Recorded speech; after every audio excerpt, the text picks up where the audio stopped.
home now. Working from home during the pandemic, well, you may be allowed to claim rebates from SARS under specific circumstances. The Revenue Service is anticipating an influx of claims.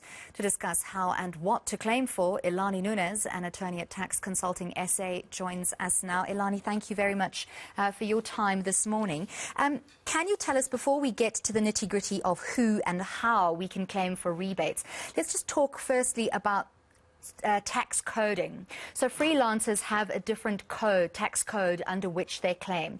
Is that a prerequisite for being able to claim from working at home, or does the COVID-19 pandemic, has that allowed SARS to change its approach to who can claim for things like home office, a part of your rental, part of your electricity, part of your fibre use at home as a tax rebate? Thank you for having me, first of all. The home office deduction legislation has not changed. It is still the same as it was before the COVID-19 pandemic. The home office deduction is available to employees, independent contractors, and commission earners. Now, there is a slight distinction in the requirements for salaried employees and commission earners, provided that either of the type of employee complies with all the requirements and they can prove to SARS that they are in fact entitled to claim the deduction, they are not prohibited from claiming the deduction, if I can say it like that. So tell us a little bit more about what those requirements are. Okay, so basically it is two aspects that the employees or the commission earners have to comply with. First is the home office itself, and then dependent on the type of employee. Now, the home office itself must be occupied for purposes of trade, and this includes employment.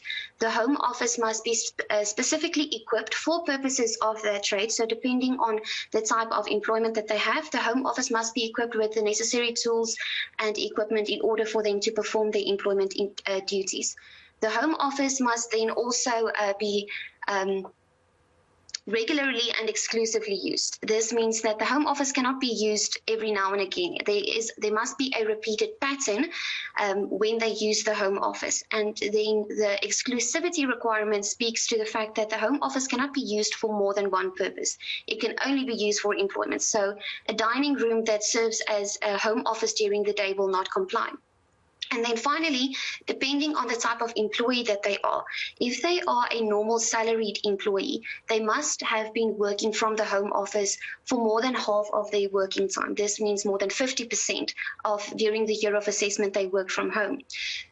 Now, for commission earners, this is slightly different in the fact that they must have mainly worked away from the employer's premises. And this can include the home office or any other place, so long as it was not from the home office itself. So that is the legal requirements in a nutshell. Elanie, for people who've never dealt with these kinds of requirements and filling in the submissions to get a tax rebate, it can easily seem quite overwhelming.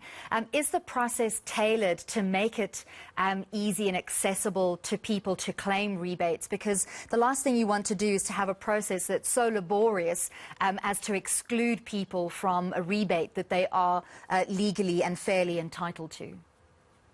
Yes. So SARS has made it relatively easy for employees to claim the deduction who comply with the legal requirements. They also recently had a SARS webinar where they set out the documents that must be submitted together with their claim for the deduction.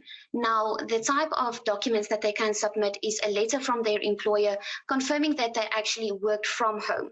They must also provide an adequate record of the days that they worked from home as opposed to the home office. They must also keep proof of the expenses that they incurred. SARS may also request a floor plan or a building plan to indicate the square footage of the home office as opposed to the whole premises. SARS may even request photographs to be submitted, and only if SARS is not satisfied with all the documentary evidence that has been submitted, they may then request to do a home inspection. I can also recommend to employees to even visit SARS's website, because one of their objectives is to make it easy for taxpayers who are compliant, and they want to inform employees of their tax obligations. So they have made it easy for employees, provided they comply with the legal requirements. Just set out that dictate what sort of percentage of the rental for that space allocated to the Home Office that you can claim back? And are there any additional rebates that employees working from home can claim, like, for instance, a portion of electricity usage or a portion of fibre usage?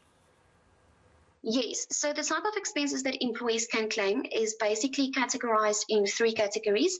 It's either the rent of the premises, it is expenses incurred for the repair of the premises, or expenses in connection with the premises. Now, if any expense relates to the premises as a whole, for example, electricity, it will be apportioned to the Home Office itself. So it will not be the whole expense. Let's say your electricity was 2,000 Rand per month, but it will not be that whole expense. It will be apportioned according to a certain formula for the Home Office's square footage. Fantastic. Thank you very much for speaking to us, Elanie. We really do appreciate your time so early this morning. Elanie Nunez, an attorney at Tax Consulting SA, talking to us about rebates with regards to working from home.